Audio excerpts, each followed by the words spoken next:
Well, hi there. Warm welcome. You watching Times Now's Blueprint exclusive, and I'm Meghna Deka. Lots lined up for you in this bulletin. But viewers, did Donald Trump snub Elon Musk? Did Elon Musk privately ask Donald Trump to back down when it came to tariffs on China? Is Elon Musk now picking China over America in the tariff tit-for-tat war?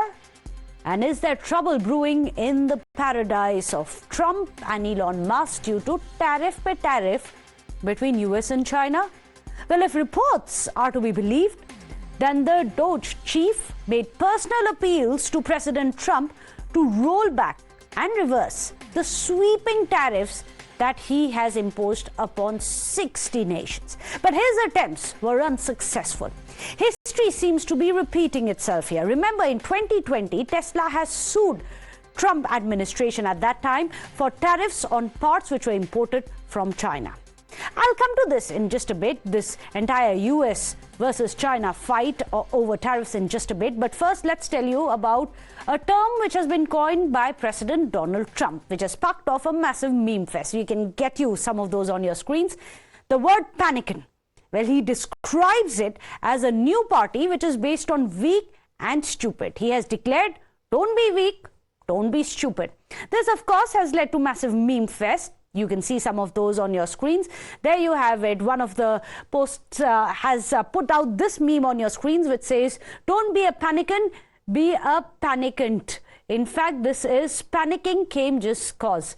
Then you have another one. Of course, this one is based on friends as well. The MAGA voters who are worried and scared. Panicant, which he has determined is a new party. Wow. And you have a friends meme. And here's an interesting one from Ian Bremmer. He has said that Panicant stands for penguin plus a Pangola, if I'm not mistaken, capable of causing unspeakable havoc to the global markets.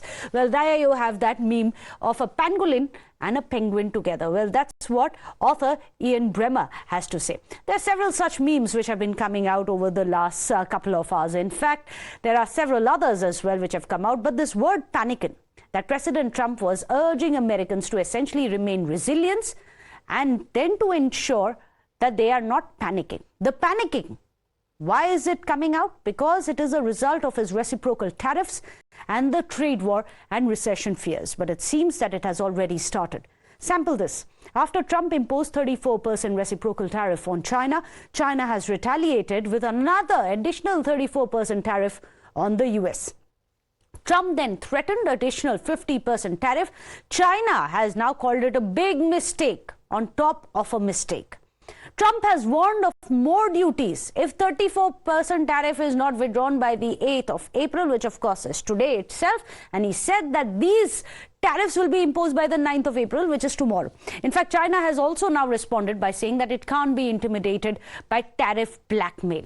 Trump further said that China retaliated despite his warning, and then he decided to terminate all talks with China, quashing all hopes of any negotiation.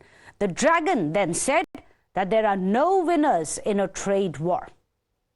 So the question is the world on tenterhooks watching with bated breath this fight between eagle and the dragon? Because when US and China will sneeze, the entire world will catch a cold. And it didn't just end there. In fact, now, as per reports, China is running a ban on Hollywood films as well. Yes, that's right. So the question is, what next for the world? Let me go across to our panelists who are joining us. We have Dr. Richard L. Benkin, who's joining us, author as well as a journalist. We have Ashok Sajjanar, who's joining us, the Honorable former Ambassador of India. Let me go across to Dr. Benkin first, because I'll ask you the most obvious question, which everyone in the world right now, across nations, across the entire globe is wondering, what next? Do you think there is any chance, given the kind of post coming out from President Trump, that he'll blink? First of all, thanks for having me on. No, I don't think there's much of a chance he'll blink. I don't think he can afford that in terms of his own standing. And I just don't think that's the kind of person he is. Remember, Secretary of Treasury Scott Bessent has said there are at least 70 countries who have contacted the U.S. that want to negotiate these tariffs. Maybe that's what comes next. So that's first of all. So I think The other thing is people need to step back a minute, take a beat, recognize that we're at the beginning of a process. We're not at the end of one. We have, as Secretary of Treasury Bethlen said, at least 70 negotiations coming up, many with big trading partners of the United States like Japan. Secondly, I think we have to remember this. A lot of what lies behind Mr. Trump's actions is the enormous national debt that the United States has. I don't know if your viewers know, but at this point, the United States spends more money every year just paying interest on our national debt than we do on national defense. That's simply unsustainable. And certainly trade imbalances contribute to that.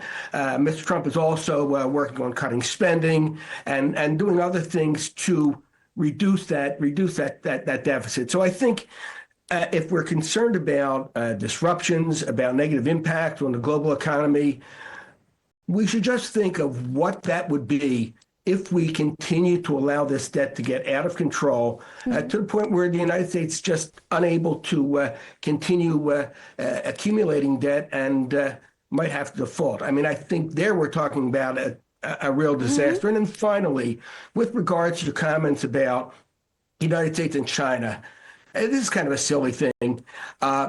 If you know anything about if people know anything about the Chinese economy, it's based on consumer purchases. And there just is no alternative to the large consumer market of the United States at this point. China needs that market. If China wants to bluster and raise the stakes in the hopes of president, as you said, it's just not going to happen. And the Chinese economy, which is already in trouble, will be in even bigger trouble, especially as that real estate market, which is a real albatross on the Chinese economy, becomes an even greater percentage of it. But is it almost brinkmanship politics in this case, Dr. Benkin? And this is politics, less about economics, it feels, as to who can push each other over the brink, who will blink first. Because Dr. Benkin, as you know well, that even Elon Musk, who is of course a businessman first, even he has his reservation. Sources, in fact, there are many in your own country who have reported, like Washington Post, they have been reporting that Elon Musk himself has been reaching out. So is there a lot of jitteriness in your own manufacturing industry as well? Because many have said that this is about bringing the manufacturing industries back home to the United States, but that's not a process that can be done overnight using tariffs.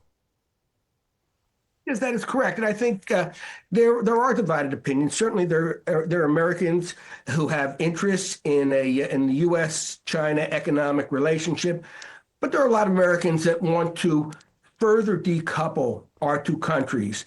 I don't think anyone believes it can be done entirely, but I think people are looking to bring, a lot of people are looking to bring manufacturing back to the United States, bring jobs here. Remember, even though the jobs for that manufacturing will take a while, you're absolutely right, it won't happen overnight. As it comes back, we have construction, and we have money that these workers get paid that then is spent on consumer items inside the United States and things of that nature, and generates a lot of economic activity. So again, let me go back to what I said before about taking a beat. It's not an all or nothing that one day we're going to have chaos and then the next day everything's going to be great. It's a process. Okay. And I think, if we look at it as a process, then I think we see a logic behind what Mr. Trump is doing and how, again, remember, it's really about reducing that deficit, or the disruptions to the global economy would be enormous. But the deficit in trade for America, what kind of disruptions is it really going to lead to global markets? Ambassador Sanjanhar, how do you weigh all of this? President Trump has made it very clear, his advice is don't be a panican. India hasn't been a panican, but the markets definitely did go into a tizzy. What next for us? Yeah, absolutely. You're very right, Meghna, and thank you very much for having me. You're very right. I think it's not only in India, but the world over that the markets have taken a hit, and particularly the markets in the United States. If you look at S&P 500, if you look at Dow Jones, if you look at any of the market indices, I think the bloodbath that has taken place in the United States is more than what has taken place in the other countries. Because I think there seems to be a recognition in the United States. You know, let me mention here that what Mr. Benkin has said, it's perfectly reasonable and understandable as far as theory is concerned. But in practical terms, how will it be realized? Because if you are going to put tariff walls and tariff barriers around the United States, what it means is that the cheap goods that were coming in from China and from the other countries, they will stop coming. There is going to be much greater increase, inflation, much greater increase in prices. Now, I understand that Mr. Trump wants manufacturing to come back to the United States. At this moment, United States contributes only 16% to global manufacturing. China contributes 32%. His intention is that this order should be reversed. But the United States is a very high salary, high income country. Absolutely. And whether, whatever is manufactured there, will that be competitive for global markets or even for the domestic markets? So, basically what is going to happen is that the production is going to go down, economy will go down, inflation will rise, and, around the world also, it is having a very serious adverse impact on the whole world. I take the point also that the United States is a significant market. It's about 3.2 trillion large market. So, countries are looking at that. Even, countries like India, where we have our exports to the United States are just 2% of the GDP. Right. But then it involves really people who are, in terms of small scale gems and jewelry, auto parts and agriculture. But Ambassador Sajjanar, is there any scope for some negotiations? That's exactly what we had even Dr. Benkin say, that there is some scope for negotiations, 80-odd countries reaching out to the administration, given the chemistry between Prime Minister Modi and Trump. Do you think there is still some elbow room there for India? Okay, let me put it this way. One, the reference that you made to the good rapport and chemistry between Prime Minister Modi and President Trump. I don't think that has really played any role, any part at all in terms of looking at, this is a very mechanical formula that the United States has followed. And so, that has not really come into the equation at all. Okay. That having been said, we see that Dr. Jaishankar has spoken to his counterpart, Marco Rubio. We decided on the 13th of February that there would be a bilateral trade agreement. I think it would have been in the fitness of things if India had not been, no tariffs had been imposed on India, because the two countries are in the process of a negotiation which would bring an outcome which would be mutually acceptable and mutually beneficial to both the countries. But totally disregarding that, we see that Mr. Trump has imposed these tariffs. Yes. That notwithstanding, I think the negotiations will continue. I think we've made considerable headway in that. So as far as India is concerned, I think we'll be able to get to a deal. And that is why you would have seen that India has not, gone on the rooftops and been shouting that, what Mr. Trump has done is, very harmful or deleterious for the global economy or for the Indian economy. Have to wait and watch on that because, Dr. Benkin, as you well know, agencies are saying that there is a possibility of 45% to 60%, as per some agencies, of recession in the United States. That's something that even Ambassador Sajjanar has made a reference to. It's one thing to say we want to make America great again, but the timelines and the methods, and India, for example, a long-term alliance partner, very close to United States and aligned against China. For India, a country like India, to be treated in this manner, what really is going to be the long-term plan? Well, all right. Yeah. First of all, I don't think India is being treated badly because, in fact, I noticed that as China's economy produced fewer inexpensive electronics, I'll use that as an example, which they have a big corner in that market here in the United States. I also noticed that around the same time, India increased its production. of inexpensive electronics. But Dr. Benkin, it's almost like saying, yes, there is a forest fire. Some of the trees are getting more burned than the others. That is correct.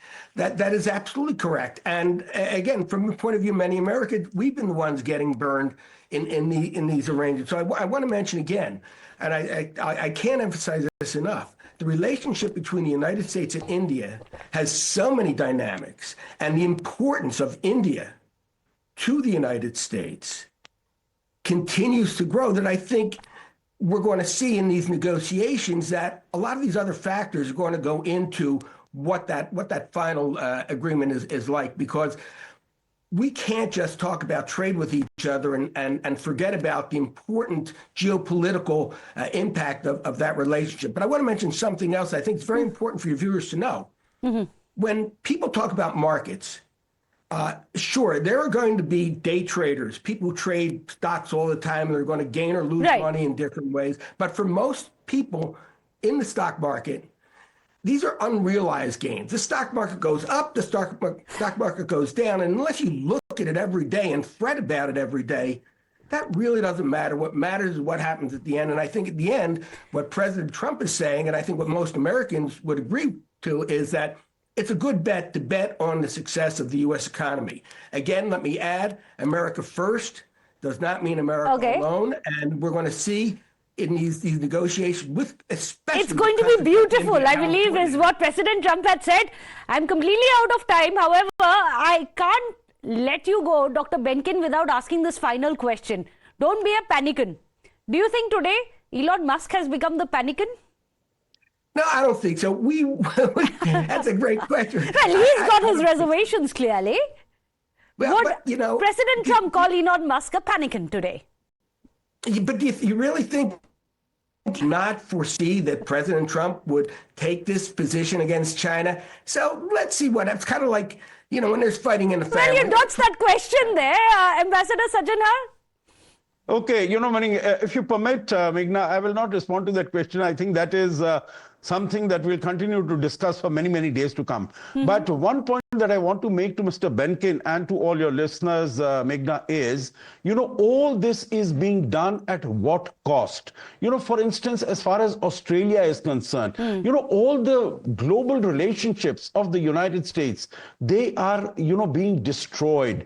You know, as far as Australia is concerned, America has a positive balance of trade. As far as UK is concerned, America has a positive balance of trade. Still, they have been imposed the 10% tariffs. So, you know, wrong. Where does this, you know, bring you? And, you know, Dr. Benkin completely disagrees. But unfortunately, gentlemen, I'm completely out of time. I promise both of you, we are going to get the two of you together, hopefully next week. By then, let's see if we have some clarity. By next week, we're going to continue having these conversations about if the fire is burning, who's getting singed more. And I'd request you, Dr. Benkin, as well as Ambassador Sajjanhar, to join me again. We're going to have that conversation and pick up from this very point. What happens to the trade balance, the deficits of other nations?